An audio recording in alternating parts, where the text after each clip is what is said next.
ನಮಸ್ಕಾರ ಫ್ರೆಂಡ್ಸ್.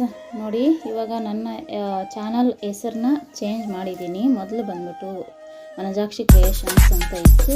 ಇವಾಗ ಬಂದ್ಬಿಟ್ಟು ವನಜಾಕ್ಷಿ ಲೈಫ್ ಸ್ಟೈಲ್ ವ್ಲಾಗ್ ಅಂತ ಹೇಳಿ ಚೇಂಜ್ ಮಾಡಿದ್ದೀನಿ.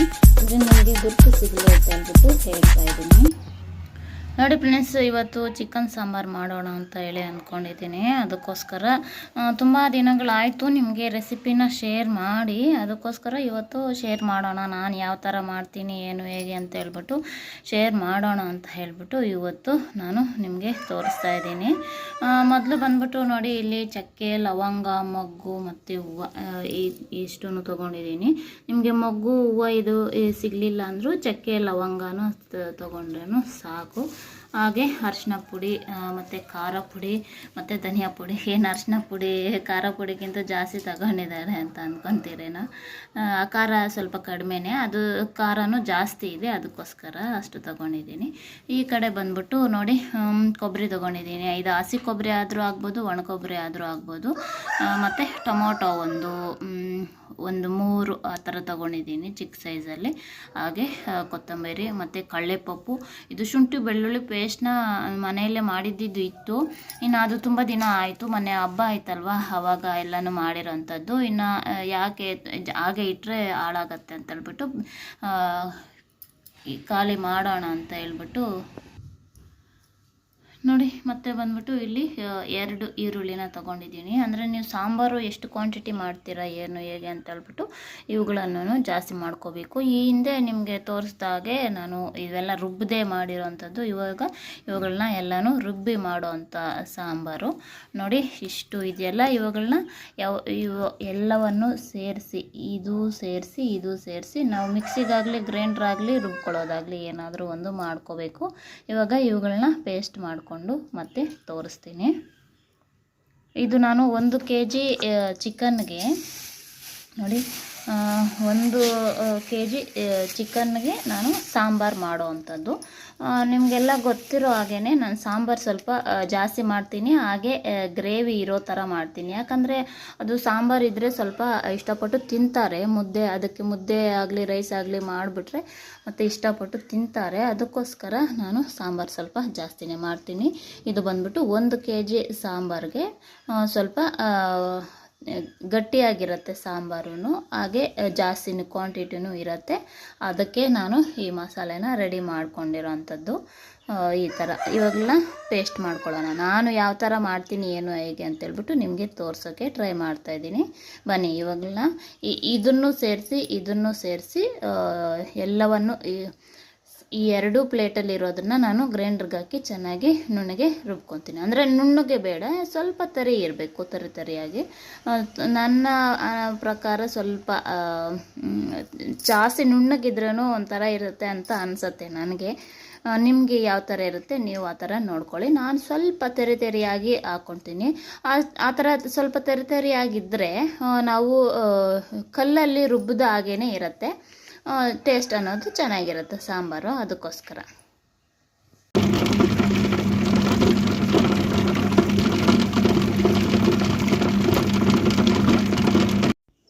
ನೋಡಿ, ಮಸಾಲೆ ರುಬ್ಕೊಂಡಿದ್ದೆಲ್ಲ ಆಗಿದ್ದಾದಮೇಲೆ ಇಲ್ಲಿ ಬಂದ್ಬಿಟ್ಟು ಕುಕ್ಕರ್ ಇಟ್ಟು ಆ ಕುಕ್ಕರಲ್ಲಿ ಒಗ್ಗರಣೆಗೆ ಅಂತ ಹೇಳ್ಬಿಟ್ಟು ಇವಾಗ ಮೊದಲು ಆಯಿಲ್ನ ಹಾಕ್ತಾಯಿದ್ದೀನಿ.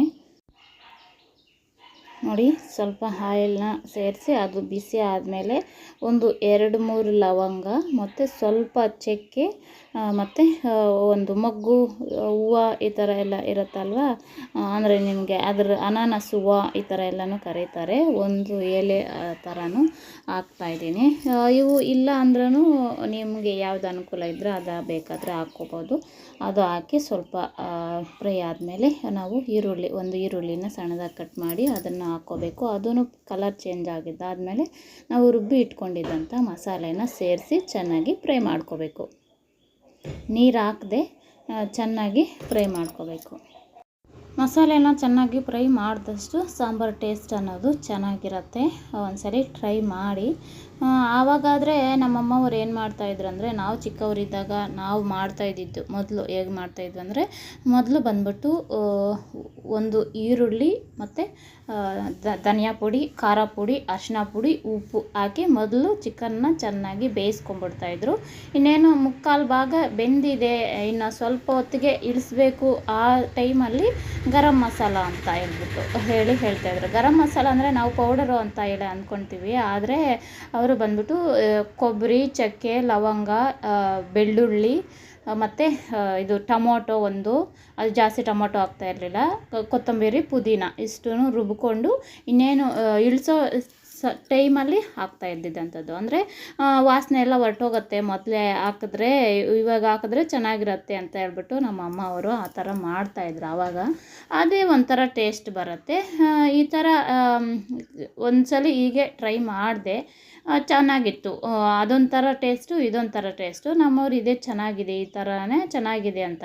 ಅವರು ಒಂದು ಸಲ ಯಾವ ಥರ ಟೇಸ್ಟ್ ಇರುತ್ತೋ ಅದು ಚೇಂಜ್ ಮಾಡಿದ್ರೆ ಮತ್ತೆ ಒಪ್ಕೊಳ್ಳಲ್ಲ. ಮೊದಲು ಯಾವ ಥರ ಟೇಸ್ಟ್ ಇತ್ತೋ ಅದೇ ಥರನೇ ಕೇಳ್ತಾರೆ. ಅದಕ್ಕೋಸ್ಕರ ನಾನು ಅದೇ ಥರನೇ ಮಾಡ್ತೀನಿ.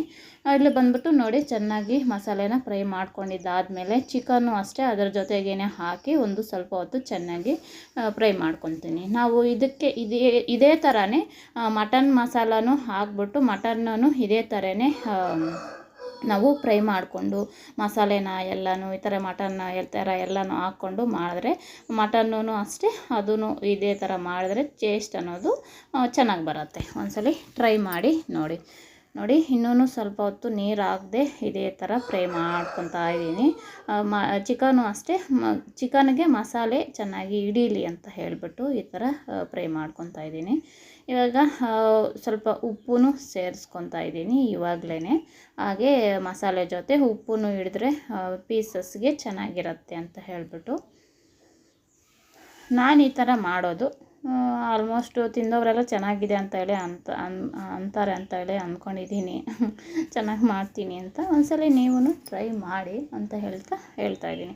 ಅಂದರೆ ನನಗೆ ಹೇಗೆ ಅಂದರೆ, ನಾನೇ ಆಗ ಮಾಡ್ತೀನಿ, ಈಗ ಮಾಡ್ತೀನಿ, ನಾನೇ ಬೆಸ್ಟು ಅದು ಇದು ಅಂತ ಹೇಳ್ಕೊಳ್ಳೋಕ್ಕೆ ಇಷ್ಟಪಡೋದಿಲ್ಲ. ನಮ್ಮದು ನಾವು ಹೇಳ್ಕೊಳ್ಳೋದಕ್ಕಿಂತನೂ ಬೇರೆಯವರು ಹೇಳಿದ್ರೆ ಚೆನ್ನಾಗಿರುತ್ತೆ ಅಲ್ವ ಕೇಳೋಕ್ಕೆ, ಆ ಥರ ನನ್ನ ಅನಿಸಿಕೆ. ನಮ್ಮಪ್ಪ ಅವರು ಅದೇ ಹೇಳ್ತಾ ಇದ್ದಿದ್ದು, ನಮ್ದು ನಾವು ಹೇಳ್ಕೊಳ್ಳೋದಲ್ಲ, ನಮ್ಮನ್ನು ನಾವು ಹೊಗಳ್ಕೊಂಡ್ರೆ ಚೆನ್ನಾಗಿರಲ್ಲ, ಬೇರೆಯವರು ಹೊಗಳಿದ್ರೆ ಅದೊಂಥರ ಚೆನ್ನಾಗಿರುತ್ತೆ ಅಂತ. ನಮ್ಮ ಹೊಗಳಿಕೆ ನಾವೇ ಹೇಳಿದರೆ, ಇವರು ಡಬ್ಬು ಹೊಡಿತಾ ಇದ್ದಾರೆ, ಅವರೇ ಹೇಳ್ಕೊತಾ ಇದ್ದಾರೆ ಅನ್ನೋ ಇದು ಬರುತ್ತೆ. ಬೇರೆಯವರು ಫೀಲಾಗಿ ಹೇಳಿದರೆ ಅದೊಂಥರ ಖುಷಿ ಅಲ್ವಾ, ಆ ಥರ. ಈ ಥರ ಚೆನ್ನಾಗಿ ಫ್ರೈ ಮಾಡ್ಕೊಂಡಿದ್ದಾದಮೇಲೆ ಅದಕ್ಕೆ ಕುದಿಯೋಷ್ಟು ನೀರನ್ನ ಸೇರಿಸ್ಕೋಬೇಕು. ನಮಗೆ ಎಷ್ಟು ನೀರು ಆಡ ಹಿಡಿದೆ, ಅದು ದೊಡ್ಡ ಬಾಯ್ಲರ್ ಅಲ್ವಾ, ಸ್ವಲ್ಪ ಒಂದು 4-5 ವಿಸಿಲ್ಸ್ ಬರಲೇಬೇಕಾಗತ್ತೆ. ನೋಡಿ, ಈ ಥರ ಆಯಿಲ್ ಬಿಟ್ಕೊಂಡಾದಮೇಲೆ ನಾವು ನೀರನ್ನ ಸೇರಿಸ್ಕೋಬೇಕು ಅಂತ ಹೇಳಿ ತೋರಿಸ್ತಾ ಇದ್ದೀನಿ. ಒಂದು 4-5 ವಿಸಿಲ್ಸ್ ತರಿಸ್ಕೋಬೇಕು. ಅದಕ್ಕೋಸ್ಕರ ಅಷ್ಟು ನೀರು ಹೇಗಾಗುತ್ತೆ ಏನು ಅಂತ. ಅಂದರೆ ನಿಮಗೆ ಸಾಂಬಾರು ಗಟ್ಟಿ ಬೇಕಾ ತೆಳು ಬೇಕಾ ನೋಡಿಕೊಂಡು ನೀರನ್ನ ಸೇರಿಸಿ, ಉಪ್ಪು ಆವಾಗಲೇ ಹಾಕಿದ್ದೀವಲ್ಲ ಅದನ್ನು ಎಲ್ಲನೂ ನೋಡಿಕೊಂಡು, ಇನ್ನು ಸ್ವಲ್ಪ ಬೇಕಾ ಇಲ್ಲ ಕುದಿದಿದ್ದಾದಮೇಲೆ ಮತ್ತೆ ಹಾಕೋಣ ಅದೆಲ್ಲ ನೋಡಿಕೊಂಡು ಹಾಕ್ಕೋಬೇಕಾಗತ್ತೆ. ಉಪ್ಪು ಖಾರನೂ ಅಷ್ಟೇ ನಮಗೆ ಎಷ್ಟು ಬೇಕೋ ಅಷ್ಟು ನೀವು ತಿನ್ನೋ ಅಷ್ಟು ಹಾಕ್ಕೋಬೇಕು. ನಾವು ಮೀಡಿಯಮ್ ಇರುತ್ತೆ, ಜಾಸ್ತಿನೂ ಇರಲ್ಲ ಹಾಗಂತ ಕಡಿಮೆನೂ ಇರಲ್ಲ, ಆ ಥರ ಇರುತ್ತೆ. ನೋಡಿ, ಈ ಥರ ನೀರನ್ನ ಎಲ್ಲನೂ ಸೇರಿಸಿ ಇವಾಗ ಕುಕ್ಕರ್ ಮುಚ್ಚಳನ ಮುಚ್ಚಿಟ್ಟು ಒಂದು 5 ವಿಸಿಲ್ಸ್ ಆರ್ 6 ವಿಸಿಲ್ಸ್ ಹಾಕಿಸ್ಕೊತೀನಿ. ಇದರಲ್ಲಿ ಚಿಕ್ಕ ಬಾಯ್ಲರ್ ಅಂತ ಹೇಳಿ, ದೊಡ್ಡ ಬಾಯ್ಲರ್ ಚಿಕ್ಕ ಬಾಯ್ಲರ್ ಆ ಥರ ಬರುತ್ತಲ್ವ, ದೊಡ್ಡ ಬಾಯ್ಲರ್ಗೇ ನಾವು ನಾಟಿ ಕೋಳಿ ಥರ ಸ್ವಲ್ಪ ಹೊತ್ತು ಚೆನ್ನಾಗಿ ಬೇಯಿಸ್ಬೇಕಾಗತ್ತೆ. ಚಿಕ್ಕ ಬಾಯ್ಲರ್ ಆದರೆ 1 ವಿಸಿಲ್ 2 ವಿಸಿಲ್ಸಾಗೆ ಸಾಕಾಗತ್ತೆ ಅಂತ ಅನಿಸುತ್ತೆ. ಇವಾಗ ಕುಕ್ಕರ್ ಮುಚ್ಚಳನ ಮುಚ್ಚಿಡ್ತಾ ಇದ್ದೀನಿ.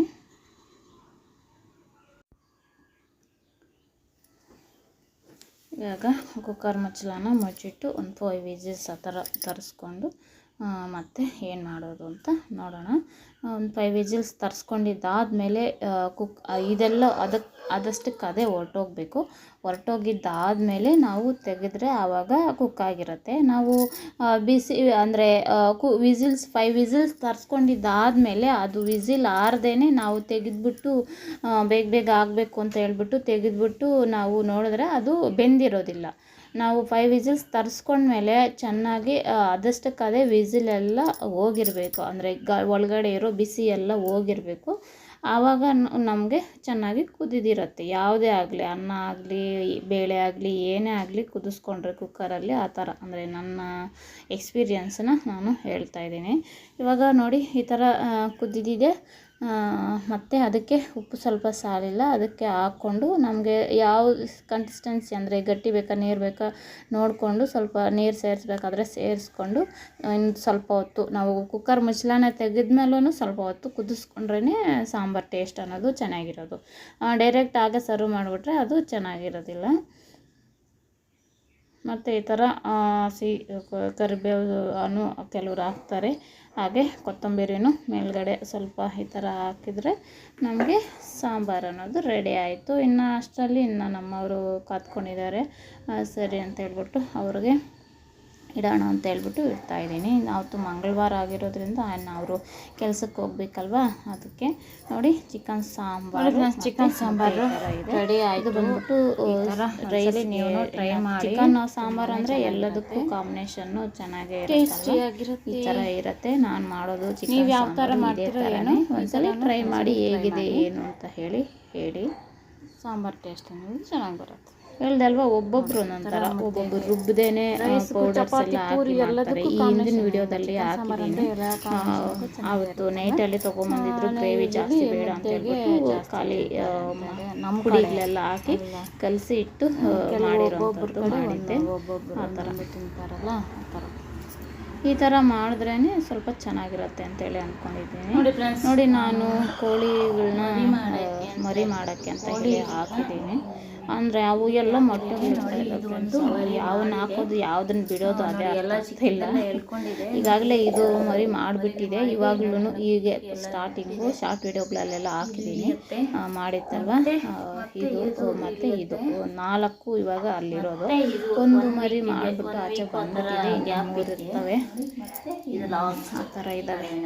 ಎಲ್ಲ ಮಾಡಿಸಿ ಎಲ್ಲಿ ಬಿಟ್ಕೊಳ್ಳೋದೋ ಏನೋ ಗೊತ್ತಿಲ್ಲ. ಇನ್ನು ಆ ಕಡೆ ಈ ಕಡೆ ಎಲ್ಲ ಹೋದರೆ ಇನ್ನು ಇವರು ಬಂದ್ಬಿಡ್ತು ಅಂತ ಇದು ಮಾಡ್ತಾರೆ. ಏನೆಲ್ಲ ಮಾಡ್ತೀನೋ ಏನೋ ನೋಡಬೇಕು, ಅದು ಬೇರೆ. ಹಾಗೆ ಯಾರು ದೃಷ್ಟಿನೂ ತಾಗದೇ ಇರಲಿ, ನಮ್ಮೂರ ಗಂಗಮ್ಮ ದೇವರು ಚೆನ್ನಾಗಿ ಮಾಡ್ಕೊಳ್ಳಿ.